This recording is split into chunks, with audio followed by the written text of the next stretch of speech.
There was a comment in the chat. I feel weird pressing my friends and family. Tyron, could you share like your mindset around asking your friends and family if you could share your art with them through email? Your friends want to know what you're up to. No one's told me no. In fact, some of my friends are like, I'd be offended if you don't tell me. Thank you for saying that, because that's what I tell people. It's rude to exclude your friends and family.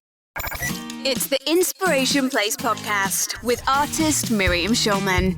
Welcome to the Inspiration Place podcast, an art world insider podcast for artists by an artist, where each week we go behind the scenes to uncover the perspiration and inspiration behind the art. And now, your host, Miriam Schulman. I'm Miriam Schulman. I'm the author of Artpreneur. I'm also host of the Inspiration Place podcast. And I'm also, of course, founder of the Artist Incubator program. So here's the game plan for today. So we're going to do a fast recap of everything we've talked about all week long. If you need to catch up, schulmanart.com/binge is the rewatch page, but it is coming down Tuesday night. So make sure this weekend you take a little bit of time for yourself to catch up if you've missed any of those live streams. We have our artist success panel. I also decided to sneak in a little extra training. So I'm sneaking in a little bit of mindset training today. I hope that gets you excited. And of course, we'll have the Q&A. And on day one, we talked about what not to do. We identified the 5 most common problems that keep artists struggling. A lot of people saw themselves in those 5 things. And we also wrote the artist manifestos. By the way, if you are more of a book person than a video person, pretty much everything that we talked about over the past 3 days is in the workbook. We know that it's really good. Neuroscience has shown that it's very good for you to consume the same content in multiple formats. So we put everything that's in the video series into the workbook. On day 2, we talked about the 5 Ps, and you also built your personal artist profit plan. So let's recap the 5 problems. And those of you who were here for that day, you can say which ones of these that you remember that you have. So number 1 was selling low profit art. In other words, a production problem. Number 2 is afraid to raise your prices, or a pricing problem. Number 3 is not building your email list, which is a prospecting problem. Number 4 is afraid of selling, which is a promotion problem. And number 5 is indulging in overwhelm, which is a productivity problem. But I do want you to know, whatever they were, no shame. That's not what we're here today to talk about. Not your fault. No one has shown you a better way. Now let's recap the 5 Ps. This is what you should be focused on instead. Number 1 is your production plan. Number 2 is your prospecting plan. 3 is your pricing plan. 4 is your promotion plan. And 5 is your productivity plan. Then on day 3, you learn the 5 secrets of every successful artist. So here is a recap of that. Commit to following through. Surround yourself with other artists. Write down your goals and celebrate your wins. And the 5th one is invest in your dreams. And today you're going to hear directly from artists who are going through the same journey as you. They have either already been through the Artist Incubator program or they're currently in it right now. Now let's meet our panel of successful artists. First, we have Lynn Samus from Texas, and she specializes in abstract realism and expressionism. And one thing I want you to know is last month I ran a challenge, or actually it was a contest inside the Artist Incubator. And I told the artist that anyone who sold $5,000 of art or more would get a private mastermind with me. And Lynn had one of her best months she ever had as an artist. And she made over $15,000 in 1 month using the strategies inside the incubator program, as well as getting that little kick in the pants to actually do it. Tyron Shuden is a portrait artist from New York City. And Tyron won our email list building contest that we had in February. I challenged the artist to see who could add the most number of subscribers to their email list. And Tyron was starting from scratch, and he added 189 subscribers to his list. So I'm sure you'll have lots of things to share with you about how he did that. Suzanne Kaltbaum is a digital artist from Florida who creates bespoke digital prints and works with designers. And her art was featured on the cover of Greenwich Lifestyle magazine. She sells her digital art for several $1,000s each, proving what's possible for digital artists. I know there's a lot of digital artists who worry that these strategies won't work or they can't charge a lot. And Susan proves what's possible. Next is Grace Marquez from Canada. She's been featured in Diver Magazine, X-Ray Magazine, and Artsy Shark. And finally, we're welcoming Cindy Mall from Canada. She is another Inner Circle alum. She achieved tremendous success selling art through her email list as well as in-person events. So let's bring our panelists on and just get ready to answer the first question, because this is a question that I got asked a lot yesterday, which is really, what's the difference between the book and the incubator? Can they just read the book and do all of this? Welcome, Grace. You look great, by the way. I have been part of the program. I've signed up again this year for it. And I have the book. I've actually even given the book as a gift to other entrepreneurs as well. But one of the biggest benefits, I think, is, unlike the book, you have these coaching sessions that are just very, very timely. The frequency is excellent so that you're not inundated with them, for example, with the mindset coaching. But at the same time, they happen with enough frequency that you can drop in and get help as needed, which is phenomenal. Like the mindset coaching is phenomenal. And then on top of that, you get the Ask Me Anythings with Miriam. So having FaceTime with Miriam is absolutely beneficial, because no matter what you're going through, she has pretty much experienced it. And if she hasn't firsthand experienced it and found solutions to that problem that you may be experiencing, she can call on other people to help with that. So I think that direct access with regular frequency is really, really key. Obviously, the book captures a lot of what you'll find in the classroom, but having that face-to-face, and then on top of that, just having access to other artists in the program. We tend to work in a vacuum a lot, and seeing what other people are up to, being able to chat with them, being able to make connections with them, exchanging, for example, Instagram handles and giving each other support that way. It's been really phenomenal. I know, Lynn, you read the book first before you joined the program. I did. I bought the book January 1st last year and was signed up by January 14th. So it obviously impacted me and inspired me. But I think, like Grace was saying, the FaceTime with you, Miriam, and just the accountability, it was huge for me, because it's been, 4 months now, not quite. And not only with you, but with the people I've met through our different little groups and our pods, that's been really big so far. There's so many stories I could tell of how far I've come in just this short time. The main reason I first joined was I didn't know how to do the business side. I know how to paint. I've been painting for years. I've been in galleries, but I didn't know how to do the business side of my art. And I didn't know how to promote myself. I never had an email. I think I had 30 people on my email list. And so that was the first big contest Miriam did that kind of challenged me and made me stretch and go out from my comfort zone, because most artists are introverts and we, that's not our natural thing to, hey, give me your email. So that was a big one. And then following up on past clients, you kind of pushed me to do that. And I've had the courage just to be bold and not back off prices and to kind of nudge them up. And people aren't arguing. They're saying, sure, whatever you want to ask. So that was a big one. And I think another one was, don't be afraid of no's. I've always been afraid of the rejection and failure and, that whole thing, comparing myself to others. And so I just wouldn't ask anybody, or an email or, come look at my art, because I was afraid they'd say no. And now I've learned, hey, a no is a positive, because then you can move on and stop worrying about them. So that was a good one. But like I said, there's so many you can write to help you write your second book. Well, you might be in it. You've been in this program a very short time as well, as has Suzanne. They have both just joined in January. What would you say is one thing that you've learned that you can share with the people listening here that you would want to tell them about?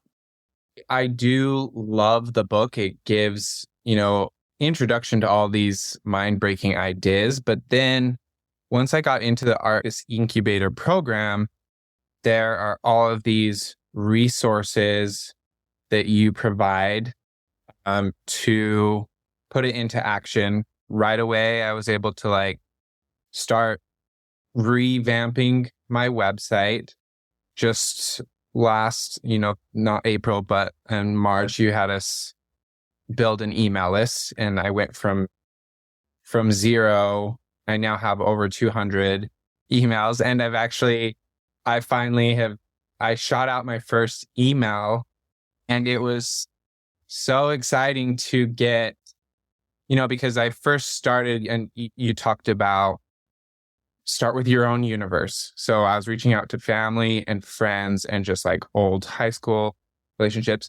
And they were so excited to hear from me, to get an email from me and to open up my website and look through it. And I got $1,000 check from a friend who was like, I want just I fully support what you're doing. Okay, you just made that sound like it's charity. Did he buy something from you for $1,000? Well, so it was kind of both. They wanted to buy 2 prints that they found on my website, but in addition to that, they're just here, because you're too cheap. Well, that's what that meant. I mean, that was basic, kind of. He's like, artists aren't paid enough, so. No, he meant you're not charging enough. Yeah, so that definitely was a good note too. But yeah, so many things to apply beyond what you can get in the book. That introduces you to these things, but then the incubator, you have these resources as you're going along, to go into that specific section and find all of the resources and start applying them. Suzanne, what's a strategy that you've used? Now, you've only been in the program a short time as well. So, yeah, I joined in February, and I've taken back so much. I've learned so many things, but I think the marketing templates on the website, I have no tear meeting. They were a game changer for me. I'd spent hours struggling for details, but now I have these templates that simplify everything. I just drop it in. I started in the program before the book, and I'd read the book since, and I love it. I love that I can highlight things because I need to learn that way. But the incubator program just takes it to the next level. Being with you, you're exposed to so much more. Your resources, the books you've recommended, I've read them by other authors. I went to your program in New York, which was fabulous, where you helped me critique my website. And I learned about having too many things on my website and people just shut down. I don't remember what you called it. It was a fear of something, and it's so much better. The emails, I followed your program for the emails. I had nobody on my list. I did a marketing campaign for 168 people, and I sold 2 pieces of art. Do you mind sharing how much you sold those 2 pieces? There's a lot of digital artists here who need to hear. They were small pieces. So one was 1,000 and one was 1,700. But I did that in a couple of weeks. Whereas when I learned the difference between email marketing and, social media, it was crazy. I took back control. Social media controls who sees my art, and now I control it. I love that. For me. Okay, so I just want to say it one more time in case you didn't capture that. That was $2,700 that she made from one email campaign, and it was for 2 small. And can you share what size your digital art was? Because there's a lot of digital artists who need this information from you. Yeah, I think these were 20 by 30, 23 by 33. I don't remember. They weren't my huge pieces, but they're nice pieces. It was great. And I have to say, it was only 168 people on my email list. That makes it even more amazing. Better than my, the hours I would spend on social media. Yeah, right. So this is exactly the proof of what I was talking about. To get the same results on email as social media, that you only need 100 subscribers on your email list to get the same results you would have needed 4,000 people on social media. So she had 168, and There you go. I know, Suzanne, you're in an accountability pod. Is that right? And you've been participating in that? Yes, we had our meeting today. Yeah. You want to tell people about that? Because that was something new that I introduced this year. Like, how does that help you having that kind of community? It's great because, we're all different levels. So some people are ahead of me, some people are behind me, and we mention what we're thinking about, what we're worried about, and we bounce ideas off each other. It's like a think tank. And Beautiful. you have your little idea and it just blossoms. Everybody gives their opinion. It just takes it to the next level. And it's nice to be able to talk to people that have the same interest. My husband is great, but he doesn't know about art. He's not into it, and now I'm surrounded with people that are not just artists, because you do meet artists out and about, but these are artists that have a goal like me. So we're all trying to push forward and help each other and grow. We have a common interest. Everybody's paid to participate in this, so they have a vested interest. Okay, so Lynn, we're going to bounce now to you. I know you're also in an accountability pod and also inside the inner circle. Could you tell a little bit about the community and what's that like for you and how that helps you? Our pod, we have met 3 or 4 times now. And first time, just getting to know each other, all different art. We have an AI artist that I don't understand that at all because that's part of my brain doesn't go there. And then, a beginner, fairly beginner. But it's so great because we kind of worked out a system in our 40 minutes to share our wins and our goals. And then we've started saying what's inspired us that week and kind of passing on a good book or a podcast. And it's, someone needs help on something, we'll steer them towards something and give them, like Suzanne was saying, just kind of sharing ideas. We're finding it's not enough time, but at the same time, we're also busy. We can't take 2 hours to sit every week and talk, but I am really enjoying it. I wasn't sure how much I would, but it's really going to be helpful to me. Yeah, it's kind of like the Montessori method is the way I like to describe it, because Lynn is very advanced in some ways, but other people are more advanced in different ways. So somebody may be more advanced in technology and somebody else might be more advanced in terms of their sales history or what they're commanding. You can go and do this on your own. You don't have to be part of the Artist Incubator to form a group of artists together. So I just want you to know that. And everything I taught you can do on your own. Of course, I think you'll have a better experience if you join the incubator and do it with me as your coach and all the resources that I have for you. But everything I'm talking about, you can do on your own. What advice would you share with artists to get the most out of the incubator program, Grace, if they're thinking about joining? To get the most out of it, I think, the accountability is really important and doing what you say you're going to do. Watching your growth when you were part of the incubator and being able to raise your prices and ask for higher end commissions. And would you just share your journey with that? Not really specifically about the incubator, but just with yourself, your journey about raising prices. Because I think that would be the most helpful to people listening today. Yeah, definitely when I started out 4 years ago pursuing this, though I had always painted. And since that time, and like Miriam said, I have raised my prices. And I realized through this program, actually, that I was holding myself back. I think when you have people that can provide a sounding board, like Miriam is, it shows you things that you're doing, or she can comment on things you're doing that you don't even realize you're doing. You're sabotaging yourself. And I'm not like that. At least I didn't think I was. But pushing myself, stretching, something as simple as if somebody shows interest in artwork because I put it out there into the universe and people show interest, I don't hang on to it to say, I had this mental block of, no, it has to be part of a collection. It doesn't, because I can recreate. And oftentimes, if I sell it right then and there, because I'm no longer thinking of this collection in order to be able to sell it. Now, whenever anyone reaches out and they're interested, absolutely, why not? And it sounds really silly But I mean, I was in my own way, and we don't realize when we're in our own way until we have that sounding board. And we don't have that sounding board if we're working in isolation. So I think that was huge for me. So now frequently, if I email new workout, if I share it on social media, I have a production process behind each finished painting now, which I didn't have before. It was very ad hoc.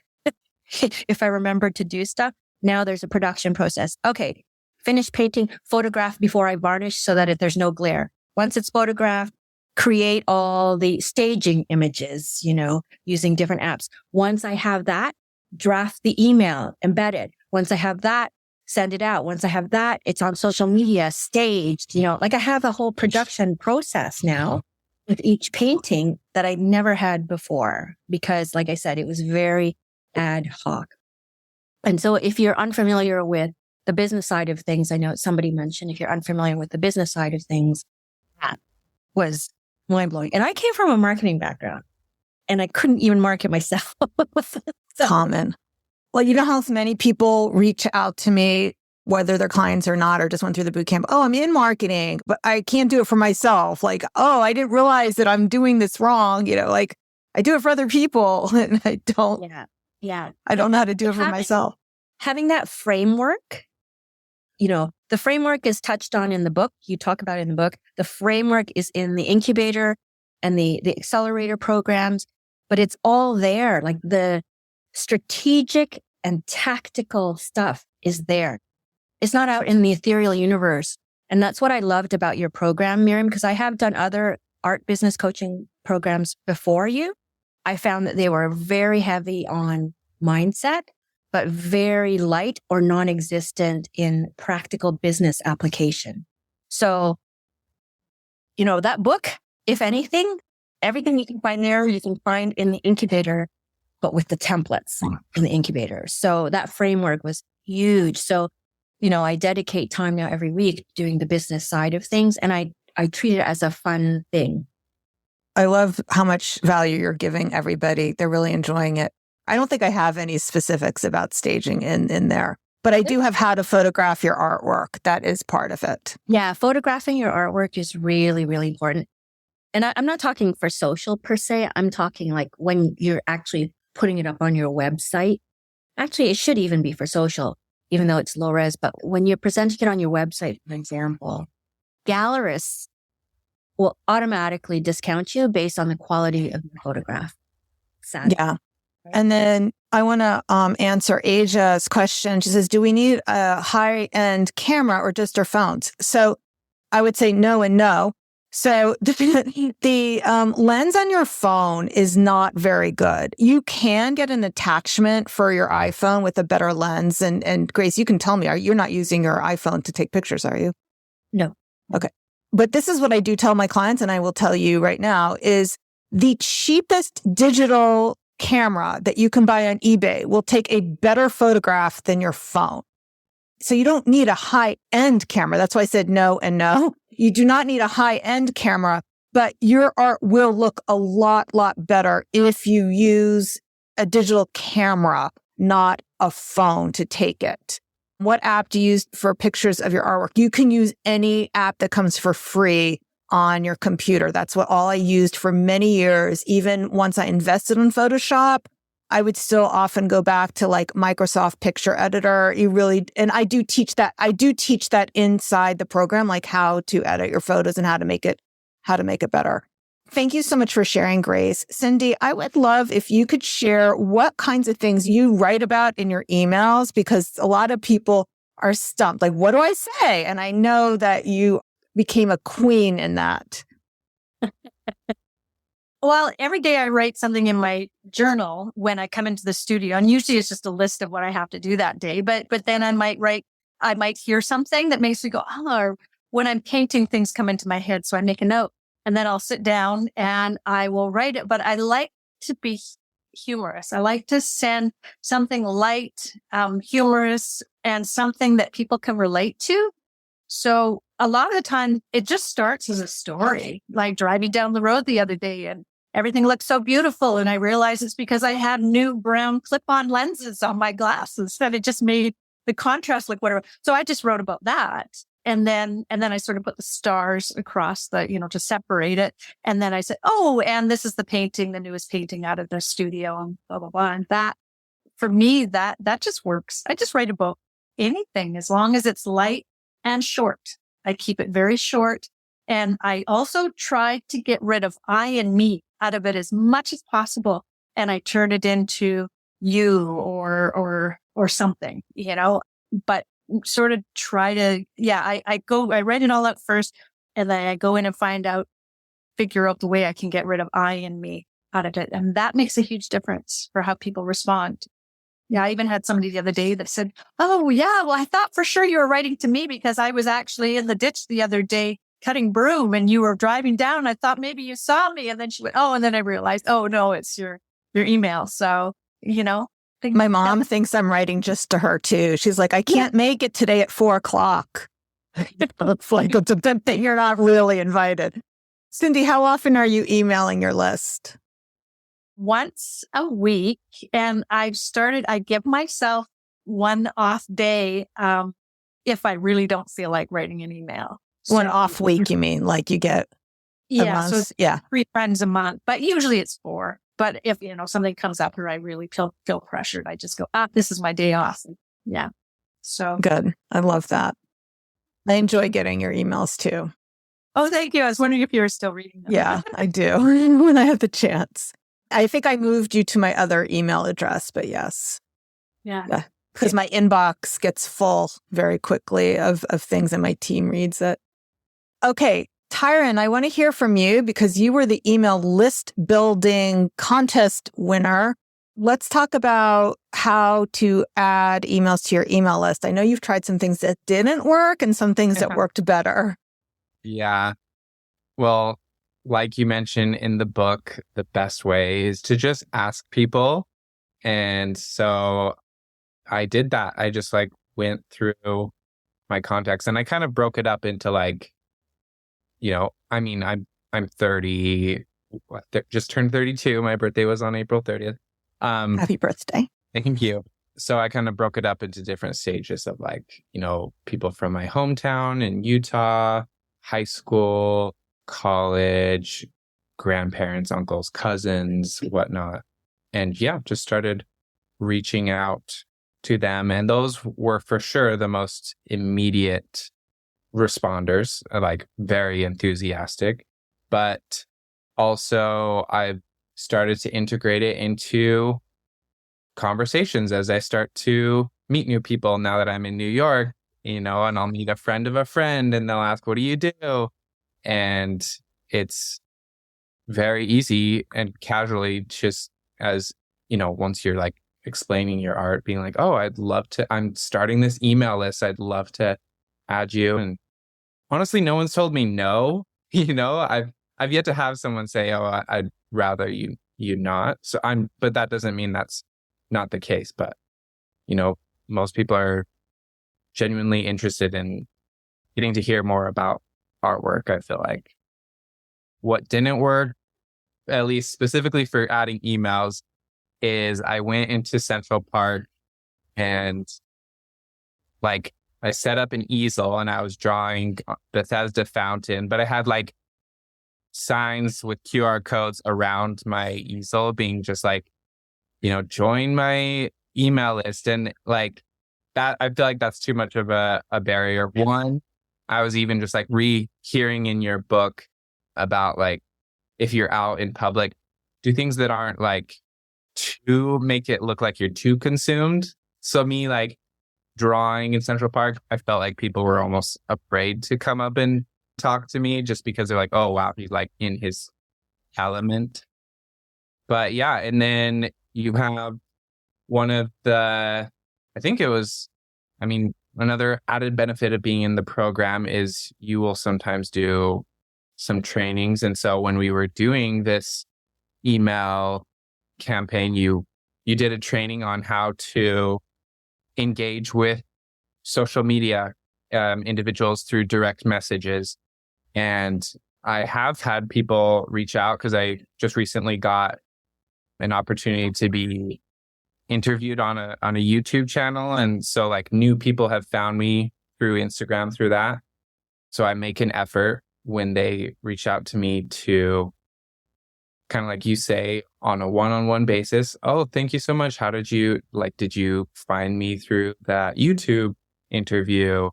And, I'd love to add you to my email list eventually, as you find out what they want. And I really like how you have that skill about like, not just like blasting them one direct message with like all your information so you're done, but literally wait for them to respond before you ask them another question and make it a genuine conversation. So because we're not robots. There was a comment in the chat that somebody says, "Oh, I feel weird pressing my friends and family." So I just want to point out and I forget the name of the person who said it anyway, but that is a thought you're thinking in your mind that you're pressing people. Tyron, could you share like your mindset around asking your friends and family if you could share your art with them and through email? I kind of asked that in a very leading way. I mean, think of it as, you talk in your book about, pursuing a lover or whatnot, but even more than that, your friends, right? Your friends want to know what you're up to. And so if you think of it that way, you're literally asking your friends if you can let them know when you're adding a new piece or when you're doing a new show or whatnot. So like I said, my go-to, it's both when I would individually text people or ask them in person, is I'm starting an email list. May I add you to that list so that I can let you know about any upcoming shows or pieces that I'm doing? And again, no one's told me no. In fact, some of my friends are like, I'd be offended if you don't tell me. Thank you for saying that, because that's what I tell people. It's rude to exclude your friends. I just wanted to chime in as Tyron was talking. If you start, it's very awkward and weird. It will feel like that. But if you start with your people, your friends, your family, the people who already support you, and get that practice, it gets easier and easier and easier. And then as you start getting more comfortable talking about you and your art to random strangers, because it's a difficult thing to do until you practice and practice and practice, take a chance. I have the best conversations when I'm taking a flight somewhere. I have gotten so many. Every single person I sat next to is on my email list. And it didn't feel icky. It honestly didn't, because I didn't go into the conversation. Again, this is mindset. I didn't go into the conversation of like another email subscriber. I went into the conversation, this is what I do. Thanks for asking. I do the following. I make art. And then it's just snowballed. You tell them a little more, and then it feels natural to say, thanks so much for asking. Would you mind if I added you, or would you like me to add you to my email list? 10 out of 10 times, they have said yes, and maybe they're just too shy to say no, but every one of them has said yes, and they're still on my subscriber list. But practice really does make perfect. And if you do start with your friends and family, it makes a huge difference. Suzanne, you have something to add. I just wanted to add that I used your idea of postcards on my social media. So I created postcards in Canva using your template, and I made a blurb on Facebook and Instagram saying, hey, it's my birthday month. I'm offering this free postcard. If you're interested, DM me and I'll give you the information. And they DM me, and then I worked them through, like you said, I didn't give it right away. And then I got their email address. And then once I got that, I said, okay, the cards are ready. Send me your mailing address and I'll send you out a postcard. I was like, who's going to want a postcard? So many people wanted the postcards. They couldn't thank me enough. They were so happy.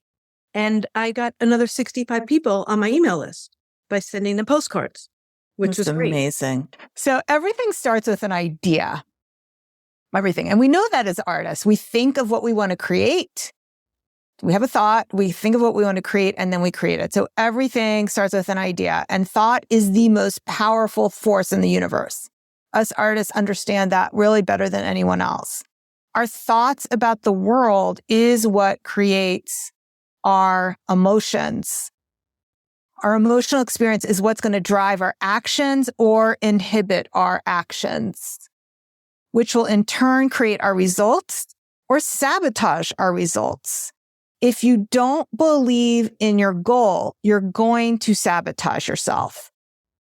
So we have thoughts. Our thoughts create emotions because anything we think is what's going to make us feel something. Our emotions are what's going to drive our actions, which of course is going to create our results.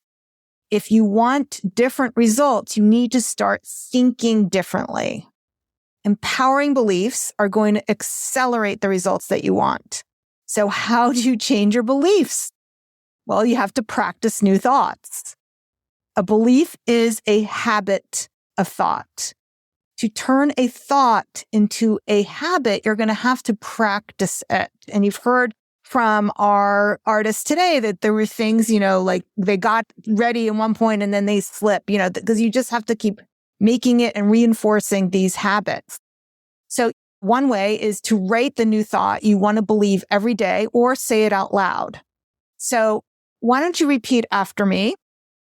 I will make a thriving living from my art. And if you already are, then I will double my revenue next year. Every time you write your goal, say your goal out loud, it reinforces it. That's why it's important to surround yourself with other artists who are working on an abundance mindset, not surrounding yourself with artists who are complaining about why things aren't working, but people who are thinking abundantly and have a positive attitude.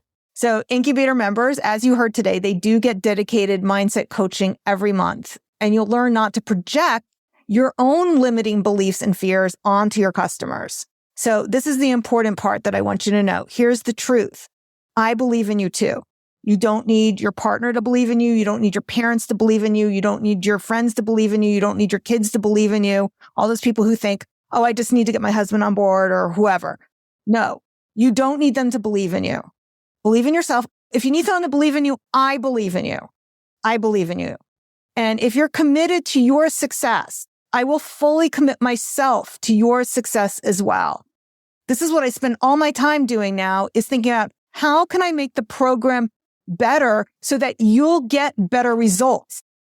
So with me as your guide in the Artist Incubator, if you want to continue this journey together, I would love to see you inside the Artist Incubator. You can get started today with either the monthly payment plan or the pay in full. You can enroll by going to schulmanart.com/go. You get a full 7 days from the date of purchase to try the program out. To enroll, go to schulmanart.com/go. Now we're going to be answering your questions about the program, and my panel will be helping me. So what we're going to do is I'm going to answer any questions that you might have. Okay, Sarah wants to know, how long is the program? You get lifetime access to the curriculum, and you get a year of access to all the coaching that is included. Carla said, would it be better for me to be focusing on creating more artwork at the moment? Okay, so what would you guys have to say to that, somebody who's developing their portfolio and joining the incubator now? That might be true of you, Tyron. It's like how you might answer that question. I'm absolutely still developing my portfolio, but all of these things need to be happening at the same time anyways. Like, production is just one of the 5 things that need to be happening. And I really love how you prioritize. I mean, nothing happens in a vacuum anyway. So I love how you prioritize keeping that sacred art space, but you have to learn how to, like, if you want to make your passion profitable, you have to learn how to balance these things anyways. So even from this program, I've learned that I am more effective when I'm an early bird. So like my first 4 hours of when I start working, I'm not dealing with my emails or anything until I get 4 hours of like working on my artwork. And so even that is just a big mindset change that has encouraged me that I can both create the art and, connect with people and market it. And one question I think that people would want to know, Cindy, that you can answer is there is always the fear when you join a program that you can't ask questions and you aren't heard. No, you've got lots of time to say what you need to say, and everybody gets a turn. And you're very good at, maybe saying, okay, next person, and everybody gets a chance. There isn't someone who takes over the room, and it's very fair, and not a problem. And I stuck with it for a year, and I never stuck with anything, and it was huge for me. So yeah, you always get the attention, which I was so grateful and surprised how much I get to personally be talking with Miriam and her other coaches. And I can just literally come with any situation. I was dealing with a client who mid-progress wanted to change something, and I could bring that, and Sean, real time, was helping me work through, and she's got this amazing module that you work through, and you get to hear examples from other artists and realize you're not the only one going through this. And even as you're hearing her work through other artists, you can apply it to yourself. And it's so cool to be any of those moments of oh my gosh, I wish I could talk to someone, and you have access to that every month. Yeah. So some people are too shy to be coached on camera, which is fine. And I have to tell you, that used to be me in the coaching programs I belonged to, by the way. I was like, oh my gosh, I know all these people are watching. But I would get so much out of just watching other people get coached, because 9 times out of 10, whatever problem you're having, somebody else is having it too. And you can usually apply it to your own situation. So there's lots of people who just watch the coaching replays who never asked to be coached by Sean, but they tell me I got so much out of it. And some of them are people who couldn't join just because of their schedules or whatever. And they said, I got so much out of those trainings. So Sean's been with me since middle of 2020, which is now that's 4 years that she's had experience with coaching artists. So yeah, you can get coached by her twice a month. And like Tyron said, anybody who raises their hand pretty much gets coached by her, because not everyone is brave to have that experience. Oh, Michelle has a question. Not sure of what art to market. Michelle, I'm assuming you do several different kinds of art. This is what Tyron was saying about some of these things have to happen together. One of the best ways to figure out which art you should be selling is by marketing. Part of what marketing is getting feedback from customers about what it is that's resonating with them. And you can't find that out in a vacuum. So it can't be like Sleeping Beauty artist where you're a little baby and you go in the woods and you skip your adolescent stage and you come out of the woods a fully grown, beautiful adult. So a lot of us, we're going to have to be artists even when we're in that awkward stage of still figuring out what our style is, what our niche is, what our messaging is. And the truth is that continues to evolve the rest of our lives anyway. So there's no sense in waiting till it's perfect, because you never get there. I want to ask you if you have last words for these artists who are here today. If they're thinking, what advice would you have if they're thinking about joining the Artist Incubator? Lynn, can you just come on? I would say definitely go for it. I just typed that in. It's been so great for me. It has just pushed me beyond my comfort zone is what I needed, and made me realize I can do this. I'm not too old. I'm not too anything. I can, hold my own with any artist. And I'm proud of that now. I'm not embarrassed to say, yes, I'm a working artist. My family is just blown away by who this woman is right now. So yeah, Miriam is wonderful. Her team is wonderful. You can email them for anything and they will get right back to you. So if you're thinking about it, don't think anymore. Just go do it. How about you, Cindy? Absolutely. The confidence level that I'm at now with my art. And it's like, this painting is $5,000. And it just is. whereas before I'd be like, well, that seems like it's so expensive. So, but the other thing too is that Miriam, you kind of give everything to us at the full barrel thing, bang, bang, bang.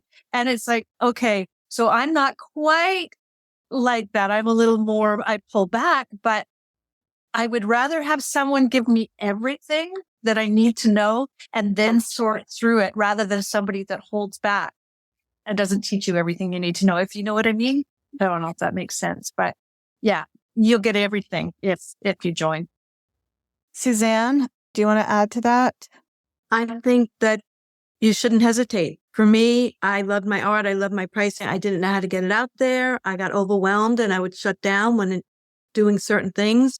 With your templates, with your connection, being able to speak with you, it made everything easy. And things that would take me literally a week, take me a couple of hours because I call it mind tapping. I would get lost and just keep going over things and perfecting them and this and that. And now I'd pull up your template and boom, it's done.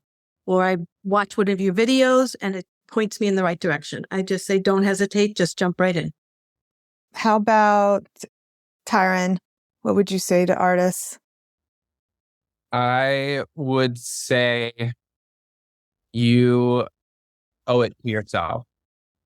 I did a whole bachelor's degree in art, and I honestly say, as far as like business side of art, I got more from the incubator program, and I've only been here 3 months, and I have access to all of that for my lifetime, so I can always go to that. So it's well worth it to myself. And so for any artist out there, you deserve it.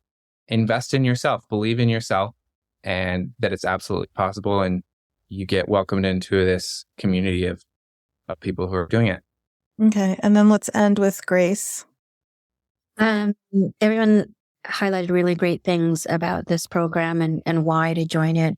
So the only thing I would add is that it's hard to do it in a vacuum. It's hard to do it on your own.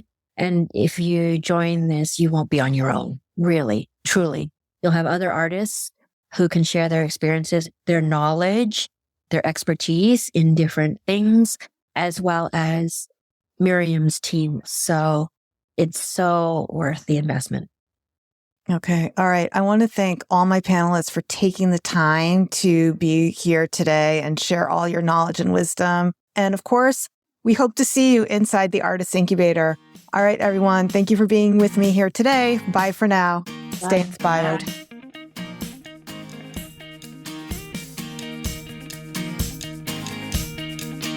Thank you for listening to the Inspiration Place podcast. Connect with us on Facebook at facebook.com/SchulmanArt, on Instagram @SchulmanArt, and of course on schulmanart.com.